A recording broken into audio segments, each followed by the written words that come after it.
आज मैं भाई चंद्रशेखर की रैली में आया हूँ। बुलंदशहर विनोद वाल्मीकि जी, हाजी नूर मोहम्मद साहब, बाबू जी, अयूब, अशोक वाल्मीकि जी, हाजी शरीफ साहब, हाजी हकीम साहब, यामीन चौहान, राम बाबू दिवाकर और बदर अली और संजय अली, नावेद भाई, कपिल जी,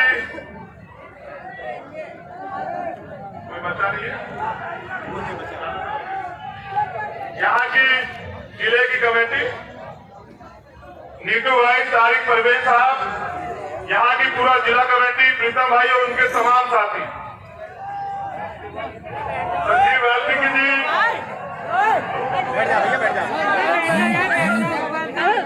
और हरियाणा से यहाँ चलकर आए मेरे बड़े भाई राजेंद्र वाल्मीकि जी, आप सब लोगों का बहुत बहुत धन्यवाद।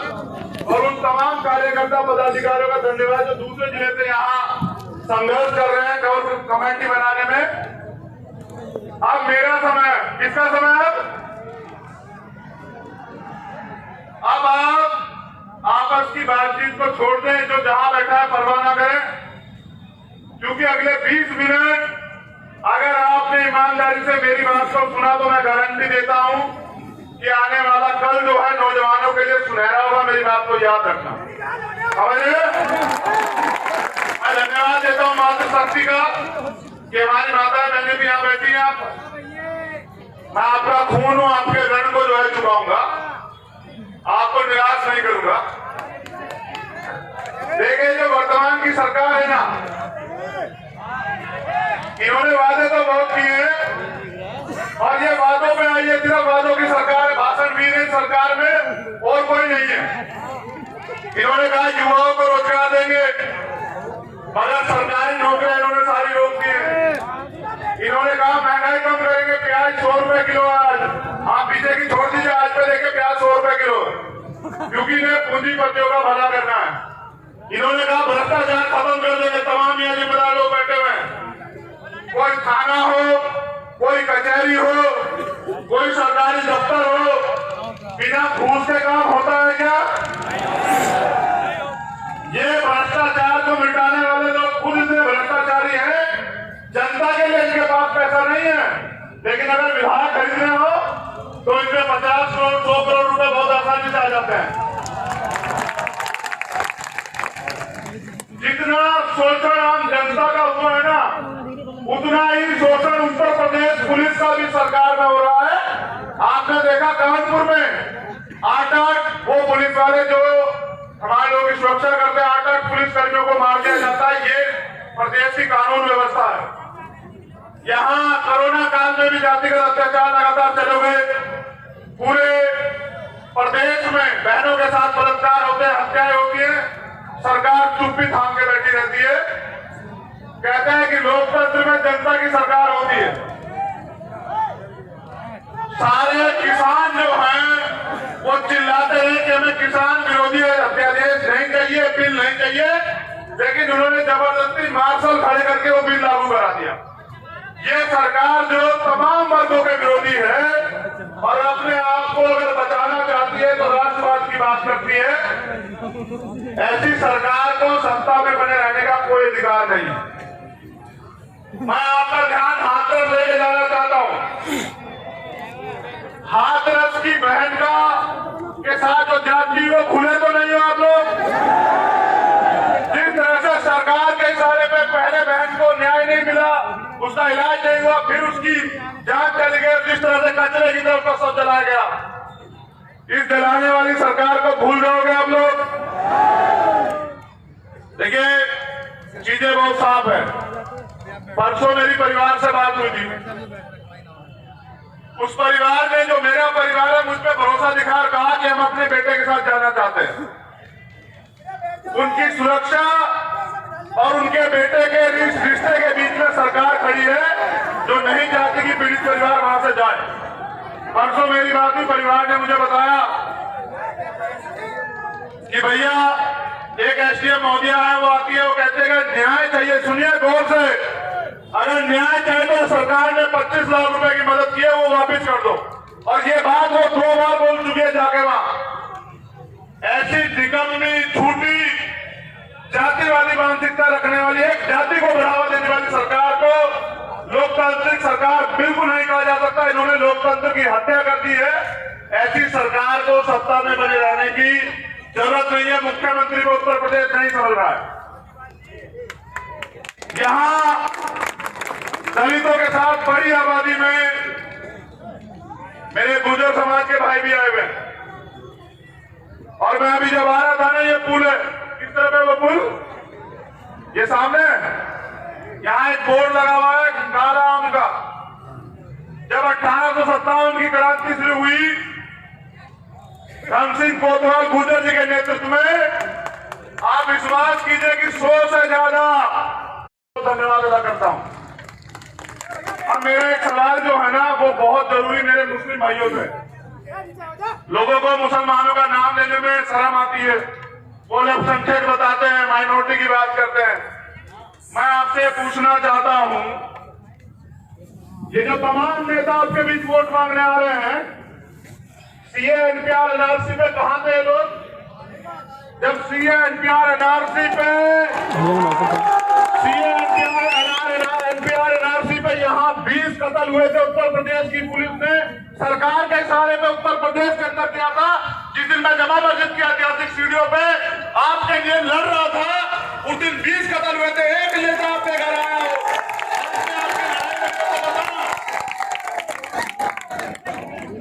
मैं कोई एहसान नहीं किया मैंने, लेकिन मैं जो बात कह रहा हूं मैंने क्यों किया।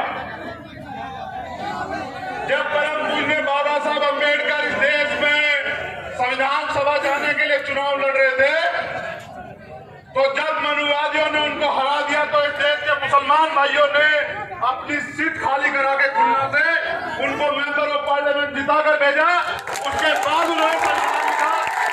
ये जो एहसान हमारे ऊपर है, हम लोग एहसान फरामोश लोग नहीं है, ये जो एहसान हमारे ऊपर है, उस एहसान को चुकाने के लिए कि एक बार आपने चुकाया था, इस बार हम चुकाएंगे। जो सुरक्षा की भावना यहाँ पूरे उत्तर प्रदेश में नहीं देश में बनी हुई है, उसको खत्म करने का काम आजाद समाज पार्टी और नीम आर्मी के लोग करेंगे। ये बताने के लिए मैं बुलंदशहर आया हूं। अभी बागपत की घटना भूले नहीं होंगे।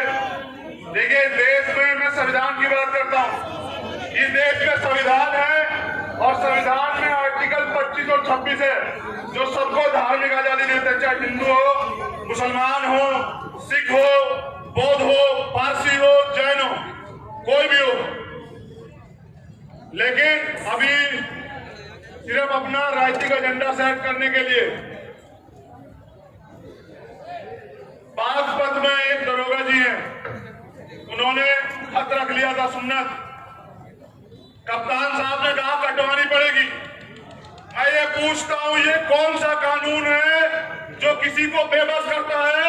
जब धार्मिक आजादी है, जब सिख भाई पगड़ी बांध सकता है, दाढ़ी रख सकता है, जब आप तमाम लोग देश का प्रधानमंत्री योजना के तहत इतनी बड़ी दाढ़ी रख सकते हैं, तो फिर उस भाई से शिकायत क्यों?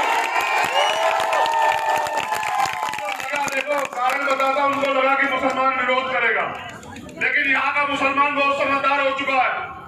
उन्हें लगा कि विरोध करेगा, उनका जो पोलराइजेशन का, जो बंटवारे की राजनीति है, वो आगे बढ़ेगी। लेकिन उन दरोगा जी ने अपनी खत कटवा ली और कहा कि साहब मैं ड्यूटी पे आ गया, आप मुझे भाग करते। बड़े गौर से सुनना, जब चुनाव होता तो ये कहा जाता है कि भाई जो मुसलमान भाइयों के लिए स्पेशल कह रहा हूं, जो भारतीय जनता पार्टी को हराएगा हम तो उसे वोट देंगे। और इसी बात पे आप पिछले 72-71 साल से खड़े हो, जिसका मैंने आपको ढोलक बना के रखता है, चुनाव से पहले वोट लेता है और चुनाव के बाद दिल्ली के मुख्यमंत्री से आपसे पूछता है मैंने कहा था मुझे वोट दो, आप तो बीजेपी को हराने के लिए मुझे वोट दे रहे थे। आप ईमानदारी से सोचिए, बुलंदशहर का उपचुनाव, हम 8 सीटों पे तो नहीं लड़ रहे, हम कितनी सीटों पे लड़ रहे हैं यूपी में? 1 सीट पे। ये उपचुनाव है, इस सीट से तो सरकार नहीं बनेगी, सरकार गिरेगी भी तो नहीं इस सीट से। आप ये कहते हैं जो भाजपा को हराएगा उसे वोट देंगे। मैं ये पूछना चाहता हूं कि जो आपके लिए लड़ेगा, अगर आप उसका साथ नहीं देंगे तो कौन आपके साथ ईमानदार से खड़े होकर लड़ेगा? आप बताइए मुझे। वोट सिर्फ कोई अभाव प्रभाव का खेल नहीं है। वोट का अधिकार आपको इसलिए मिला है कि आप अपनी गुलामी से मुक्ति ले सके। और ये जो सरकार वर्तमान में बैठी है, इस नौजवान यहाँ खड़े हैं, इनके माँ बाप ने इनको पढ़ाया ये सपना देख के कि हमारे बच्चे सरकारी नौकरी करेंगे, और इन्होंने सारा रिजर्वेशन खत्म कर दिया पिछले दरवाजे से कि ना तो रिजर्वेशन ना हो रहेगा, ना जाटव का, वाल्मीकि का, पासी का, धोबी का या मुसलमान का, बैकवर्ड मुसलमान का बच्चा नौकरी करेगा। इन्होंने लोकतंत्र की धज्जियां उड़ा दी है। फैसला आपको लेना है कि आप कब तक इस डर में वोट देते रहेंगे या ये तय करेंगे कि जो आपके लिए ईमानदार से लड़ रहा है उसके हाथों को मजबूत कर दिया जाए। तो मुझे लगता है कि आने वाले जो खतरे पड़ रहे हैं वो खतरे खत्म हो जाएंगे। बाबा साहब ने संविधान तब लिखा जब उनको मेंबर ऑफ पार्लियामेंट बनने का मौका मिला, वो सदन में गए और उस संविधान को खत्म करना चाहती है भारतीय जनता पार्टी और उनके कुछ सहयोगी दल जो CAA NRC पे उनका समर्थन करते हैं। मैं नाम नहीं लेना चाहता, मुझे शोभा नहीं देता। मैं ये पूछना चाहता हूं आपसे, अगर संविधान खत्म हो जाएगा तो क्या आपको आजादी रहेगी इस देश में? कोई आपको अगर वोट का अधिकार खत्म हो जाएगा, कोई आपसे वोट मांगने आएगा आपके घर? कोई आपको सम्मान देगा क्या? जब आपकी नागरिकता चली जाएगी, मुसलमानों से वोट मांगने कौन आएगा बताइए मुझे? समझ रहे हैं ना? चीजों को गंभीरता से समझिए। यहाँ कल माहौल भी खराब किया जाएगा, यहाँ कल एक ऐसा परसेप्शन भी बनाया जाएगा, एक ऐसी भूमिका भी बनाई जाएगी कि बीजेपी का मुकाबला तो उससे, बीजेपी का मुकाबला तो इससे। मैं तो कह रहा हूं कि आज की भीड़ ये गवाही दे रही है कि बीजेपी मुकाबले में है ही नहीं। मुकाबले में कोई है तो आजाद समाज पार्टी है, और अगर मुकाबले में कोई है तो भी आजाद समाज पार्टी है। अगर आजाद समाज पार्टी के लोग ईमानदारी से काम करते रहे, अगर आपने काम, जैसे मैंने कहा कि मुकाबले में आजाद समाज पार्टी है, अगर आप काम करते रहे तो फिर किसी से मुकाबला नहीं है। अगर आपने काम को कमजोर कर दिया तो फिर मुकाबला आपका खुद से ही हो जाएगा। अब ये तो आपको तय करना है कि इनके एजेंडे में नहीं आना इस बार। ये बताओ, अगर वो माहौल खराब करोगे, तुम एकता में बंटवारा करोगे या एकजुट रहोगे? दोनों हाथ करोगे? बताओ। मैं हमेशा दलित समाज के भाइयों से बात करना चाहता हूं, बहनों से, माताओं से। आपके बल का कोई सरोकार है किसी पे? आज के दिन मैं रिहा हुआ था जब हमने संत सदगुरु रविदास जी महाराज का गुरुघर तोड़ा गया था, दिल्ली में आंदोलन किया था, पूरे देश से लोग आए थे। यहाँ वो लोग भी खड़े जो मेरे साथ जेल गए थे। आज मैं 2 महीने बाद रिहा हुआ था, आज ही का दिन है। आज फिर मैं आपके बीच में हूँ। आपको तय करना है कि आपको नेता कैसा चाहिए। वो नेता जो ट्विटर पे बैठ के आपके लिए ट्वीट करेगा, या वो नेता जो सड़क पे आपकी लड़ाई लड़ेगा? आपको ये भी तय करना है। अपना इतिहास याद करो। 2 अप्रैल में आप लोग सड़कों पे आए, तभी तो सरकार झुकी थी, या ट्वीट करने से झुकी थी? पूरी ईमानदारी से बताना, कैसे झुकी थी? जब आप सड़क पे आए तब झुकी थी ना? जब हजारों लोगों ने मुकदमे लगवाए जब झुकी थी ना? जब 15 लोगों की जान गई, शहादत हुई, तब झुकी थी ना? जिस तरह 2 अप्रैल में घर से बाहर निकल के आए थे ना भाई, इसी तरह आज के बाद 3 तारीख तक अपने घर से बाहर रहिए और उसी ताजगी के साथ ईमानदार से काम करिए। मैं गारंटी देता हूं कि आपका जो प्रत्याशी है वो इतनी बड़ी संख्या से जीतेगा कि उत्तर प्रदेश में नहीं, देश में हलचल हो जाएगी कि ये क्या नया समीकरण। पिछले 10 सालों में पूरी ईमानदार से बताए, भीम आर्मी के अलावा कोई पार्टी है जो आपके अधिकारों के लिए सड़क पे आई हो? अगर आई हो और मैं गलत हूं तो मुझे बता दो, फिर मैं अपनी बात को वापस ले लूंगा। आई है क्या? देखिए, एक सवाल है, आपसे नहीं है, सिर्फ सवाल है कि मौत के बाद जिंदगी है या नहीं।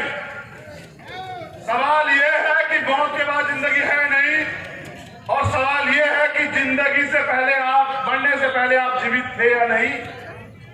अगर आप मरने से पहले जीवित नहीं थे तो आपकी जिंदगी का कोई अमल नहीं, कोई भरोसा नहीं।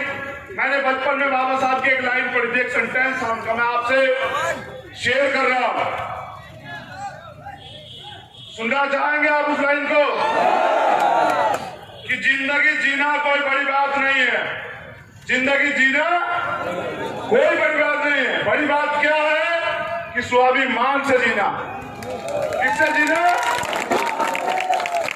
जिंदगी तो तमाम लोग जीते हैं, लेकिन जो स्वाभिमान से जीते हैं, जो टकराते हैं, उनका इतिहास लिखा जाता है, उनको लोग याद करते हैं। भागने वालों का, माफी मांगने वालों का इतिहास नहीं लिखा जाता। ये चुनाव आपके संघर्ष का, आपके बलिदान का, आपके नए फैसले का चुनाव। और हमारी मूवमेंट है कि जिसकी इतनी संख्या भारी, उसकी इतनी हिस्सेदारी, उसके साथ साथ जितना संघर्ष भारी, जो जितना संघर्ष हमारे साथ खड़ा होकर करेगा, उसको भी उतनी जो है हिस्सेदारी, जिम्मेदारी दी जाएगी। और आने वाला कल जो है वो बहुजन हिताय, बहुजन सुखाय की नीति पे चलेगा। क्योंकि माननीय काशीराम साहब ये कहा करते थे कि मुर्दा लोग मिशन नहीं चलाते और जिंदा लोग मिशन। हमें ना बिकने वाला समाज तो बनाना ही है, लेकिन उसके साथ साथ हमें ना झुकने वाला और ना डरने वाला समाज भी इस देश में बनाना है। क्योंकि जब तक हमारे लोग सुरक्षा की भावना में जीते रहेंगे, वो काम ही नहीं कर पाएंगे जिस ऊर्जा के साथ वो काम करना चाहते हैं। अगर आप जिंदा हैं तो आपको जिंदा नजर आना पड़ेगा, वरना ये दुनिया आपको मरा हुआ मानकर मिट्टी में दफना देगी। ये बात याद रखिएगा। अब मेरा वो सवाल है जिसका मैं आपसे जिक्र कर रहा था, पूछूं या ना पूछूं? पहले बताओ, दोनों हाथ हटा के बताओ, पीछे वाले तक पूछूं या ना पूछूं?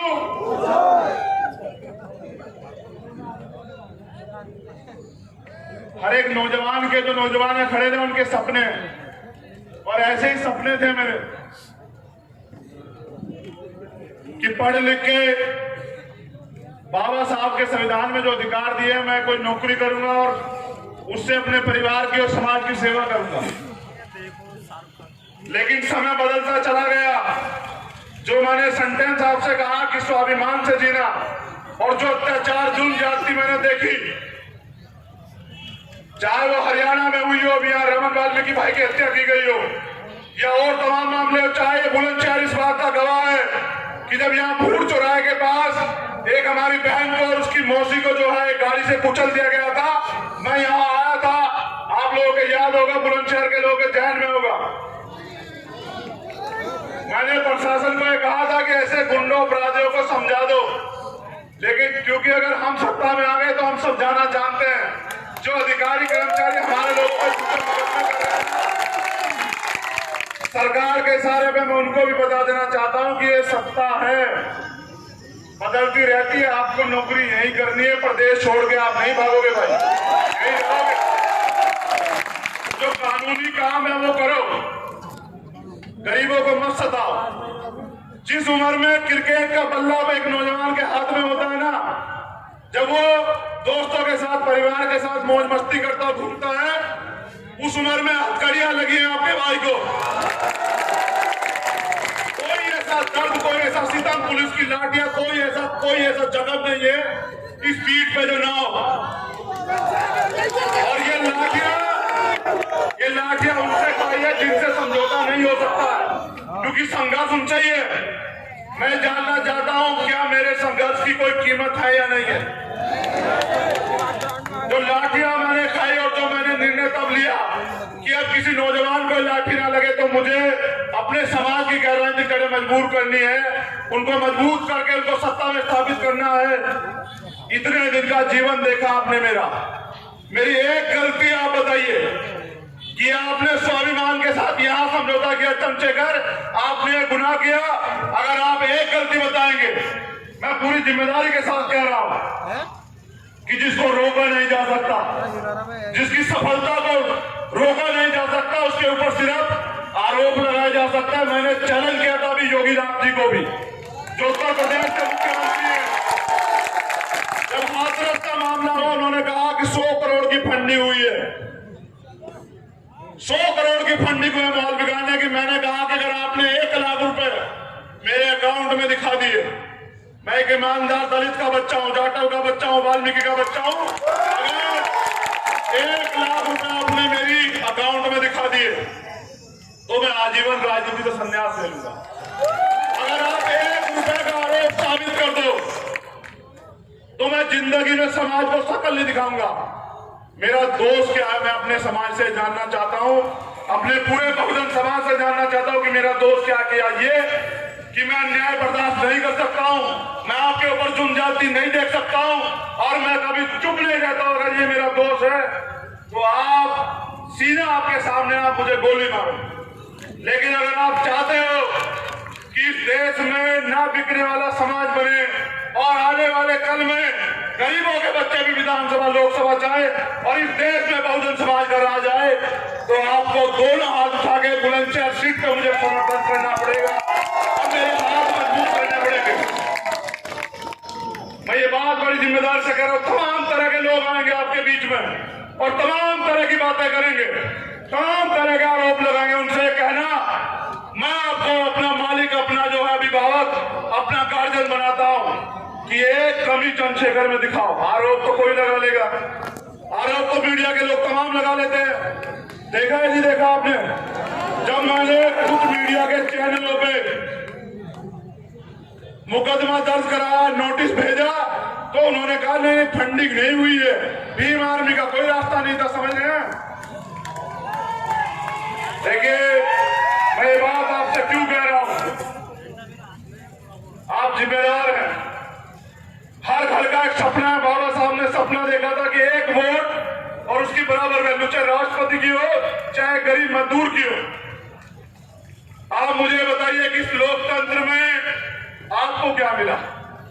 लोकतंत्र में जो जिम्मेदारी होती है कि रोटी, कपड़ा, मकान, चिकित्सा, शिक्षा, रोजगार और सुरक्षा सरकार आपको देगी। आप ये मुझे बताइए क्या ये आपको मिली? आज भी हमारे लोगों पे अत्याचार होते हैं, कभी मॉब लिंचिंग होती है, कभी हत्याएं होती है, कभी रेप होते हैं। इसके जितने जिम्मेदार वो लोग हैं उतने जिम्मेदार आप लोग भी हैं। अगर आप हमेशा बढ़ते रहोगे टुकड़ों में तो याद रखना कि तुम्हारा राज भी नहीं आएगा, तुम्हारा आने वाला कल नहीं सुधरेगा। बाबा साहब ने कहा था कि सत्ता वो चाबी है कि जो सारे दुख दर्द दूर कर देती है। मैं आपसे जिम्मेदारी लेता हूं।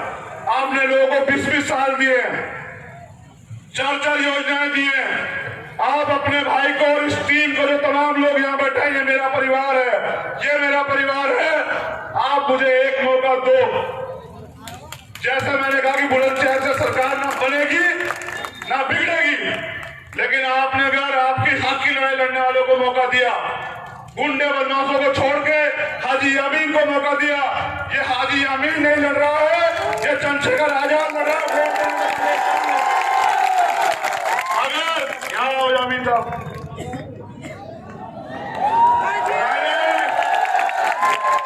मैंने किसी गुंडे माफिया को प्रत्याशी नहीं बनाया, मैंने एक ईमानदार और आपके बीच के व्यक्ति को प्रत्याशी बनाया। क्या ये गुनाह है? आप हाजी अमीन को जिता के बुलंदशहर विधानसभा से विधानसभा के पटल पे लखनऊ भेजोगे या नहीं भेजोगे? दोनों हाथ उठा के बता दो। ऐसा ना हो कि कल हाजी अमीन गए कि भाई मेरे अपने लोग के साथ थे लेकिन चंद्रशेखर समाज के, आपके समाज के लोग साथ छोड़ गए। मेरी माता बहने जरा दोनों हाथ उठा के से बता दो पीछे तक क्या होगा परिणाम? आवाज नहीं आ रही है, आवाज नहीं आ रही है।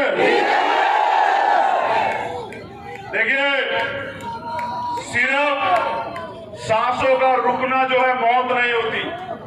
जो समाज अपने ऊपर हो रहे अत्याचार, जुल्म, जाति को बड़े करीब से देखता रहता है और चुप रहता है, वो भी मरा हुआ होता है। क्या आप मरा हुआ समाज हो? क्या आपका स्वाभिमान कमजोर पड़ गया है? क्या आपको कोई झुका सकता है? क्या इस देश का बहुजन गुलाम बना रहेगा? क्या इस देश का बहुजन शासक नहीं बनना चाहता है? क्या 5 साल धूप में मेहनत में काम करने वाला नौजवान नहीं चाहता कि उनकी सरकार आए? चाहता है नहीं चाहता है? ये समय तुम्हें बुला रहा है, समय की मांग है। आज क्या तारीख है? क्या तारीख है? चुनाव किस तारीख में है? आज के बाद क्या शुरू होगा यहाँ? मांग स्वाभिमान का संघर्ष क्या शुरू होगा? जीतेंगे या नहीं जीतेंगे? तो मेरी दरखास्त है आप तमाम लोगों से कि अगर आप चाहते हैं कि देश में वास्तविक लोकतंत्र आए, आप चाहते हैं कि देश में कमजोरों की, गरीबों की, दलितों की, मुसलमानों की, पिछड़ों की, अन्य धार्मिक अल्पसंख्यकों की, महिलाओं की भागीदारी का राज आए, तो आपको आजाद समाज पार्टी के साथ खड़ा होना पड़ेगा। और आपकी दी हुई एक एक वोट इस भारतीय जनता पार्टी की उत्तर प्रदेश की सरकार में भी और केंद्र की सरकार में के ताबूत में आखिरी कील जो है ठोकने का काम करेगी। 3 तारीख को बात याद रखें।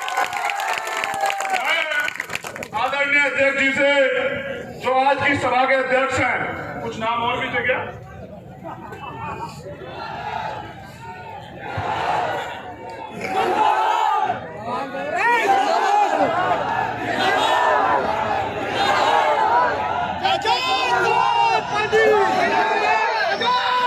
देखो मेरी बात लिया करो, तुम लोग, तुम्हारा जोश बहुत जायज है, लेकिन मेरी बात मान लिया करो, ठीक है?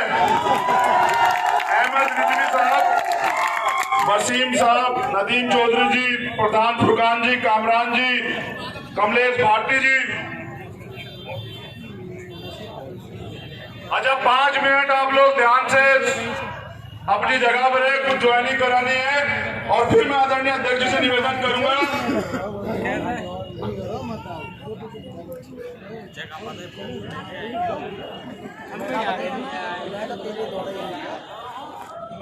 फिर मैं आदरणीय अध्यक्ष जी से, जो आज की सभा के अध्यक्ष से, निवेदन करूंगा कि वो आए और अपनी बात रखें आज की सभा का जो है।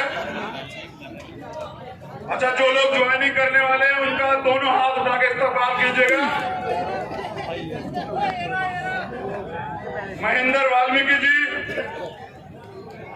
ये मेरी बहन है अर्चना गौतम, जिस दिन से चुनाव की तैयारी शुरू थी यही काम कर रही है। और हमारे तमाम जो है नेता यहाँ बैठे हुए हैं, उनका भी दोनों हाथ उठा के जो है सम्मान कर दीजिए। ये हमारी बहन है जो शाहीन बाग के आंदोलन को लड़ रही थी और तमाम तरह की मुसीबतें सही आज आपको सहयोग देने और आपसे दरखास्त करने के लिए यहाँ पहुंचे। इनका दोनों हाथ उठा के धन्यवाद करें।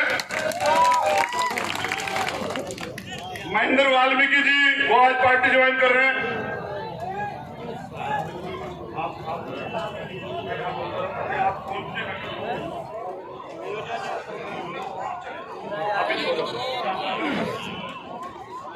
क्या नाम है? चुन्नू कुरैशी जी, 20 साल से समाजवादी पार्टी में थे, समाजवादी पार्टी छोड़ के आजाद समाज पार्टी ज्वाइन कर। यामीन चौहान जी खुर्जा से, ये भी 20 साल से समाजवादी पार्टी में थे, आज आजाद समाज पार्टी ज्वाइन कर रहे हैं। जय सिंह जी पूर्व प्रमुख है अगोत्ता से, ये बहुजन समाज पार्टी छोड़ के आज आजाद समाज पार्टी ज्वाइन कर रहे हैं। भाजपा से छोड़ के ज्वाइन कर रहे हैं, वापस जाता हूं। ये बहुत मजबूत जो है जाटो समाज के जिम्मेदार प्रमुख रहे हमारे, और अब ये आजाद समाज पार्टी में पूरे सम्मान से कार्य करेंगे।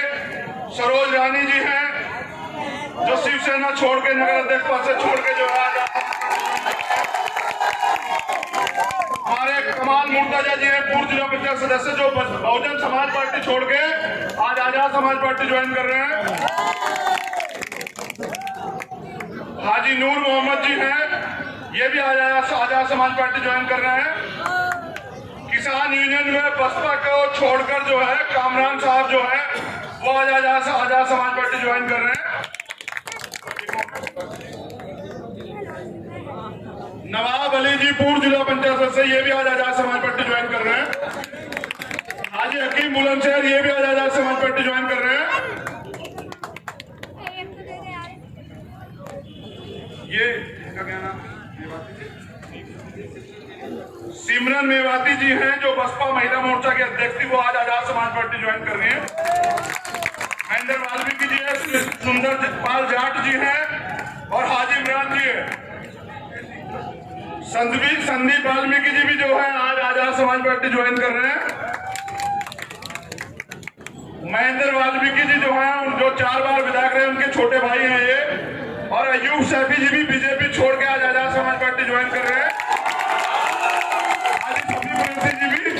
मैं इन तमाम लोगों का इस्तकबाल करता हूं और ये वादा करता हूं कि आपके मान सम्मान का ख्याल रखा जाएगा और आपको पूरा मान सम्मान आजाद समाज पार्टी मिलेगा। मैं आदरणीय अध्यक्ष से निवेदन करूंगा कि वो आ जाएं और आज की सभा का जो है तो समाप्त करें और आज की सभा को समाप्त करें और अपना अभिभाषण करें।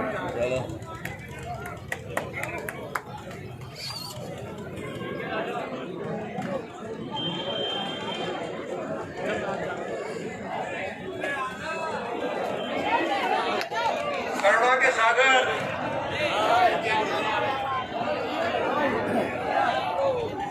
भगवान तथागत गौतम बुद्ध भारत के संविधान के निर्माता,